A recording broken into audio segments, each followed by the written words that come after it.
Percentage नहीं, personality पर ध्यान दो। और अगर परसेंटेज और पर्सनालिटी दोनों पर ध्यान देते हो फिर तो तुम महान हो। इस दुनिया में तुम्हें लोग नौकरी दिला सकते हैं, राजा कोई नहीं बनाएगा। और अगर बना रहा है तो फिर तुमको यूज भी।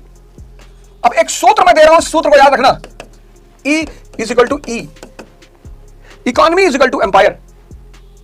अगर तुम चाहते हो परिवार मजबूत हो जाए, राष्ट्र मजबूत हो जाए, तो सबसे पहले अर्थव्यवस्था मजबूत कर लो। जिसने अर्थव्यवस्था मजबूत की उसका राष्ट्र मजबूत हो गया। Economy is the mother of empire. बिना इकोनॉमी के एम्पायर हो ही नहीं सकता। 19th century Britain becomes the empire in the background of economy. 20th century America becomes the empire in the background of economy. Today China is trying to become the empire in the background of economy. ये देखो, Britain 19th century is an empire, सशक्त अर्थव्यवस्था की गोद में बैठा हुआ है। 20th century United States of America. Today China is trying to be the empire in the background of economy. अगर राष्ट्र को, राजनीति को मजबूत करना है तो इकोनॉमी को मजबूत करना पड़ेगा। तो इसने सबसे पहला काम क्या किया? Economic reforms.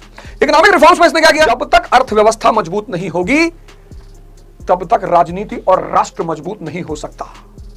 देखो पाकिस्तान की हालत, देखो नॉर्थ कोरिया की हालत। इन लोगों ने इस फार्मूले पर ध्यान ही नहीं दिया। कौन सा formula? Economy is equal to empire. तो पहला काम मीर कासिम ने किया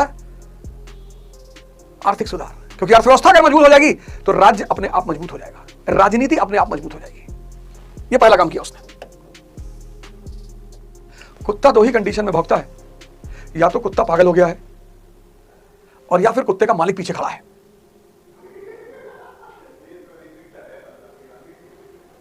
जब भी तुम्हारा सबऑर्डिनेट तुम्हें आंख दिखाने लगे तो समझ लो या तो उसका दिमाग खराब हो गया है और या फिर किसी का हाथ है उसके सर पे।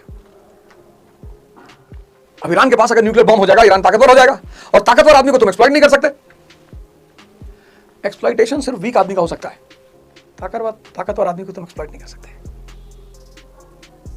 18वीं शताब्दी में जिसने भी कैनन फैक्ट्री लगाई अंग्रेज अलर्ट हो गए। जिसने भी, चाहे वो रंजीत सिंह हो, चाहे वो महदजी सिंधिया हो, चाहे वो हैदर अली हो, जिसने भी कैनन फैक्ट्री लगाई, ये ऐसी तुरंत अलार्म हो गई कि कैनन फैक्ट्री किसके लिए।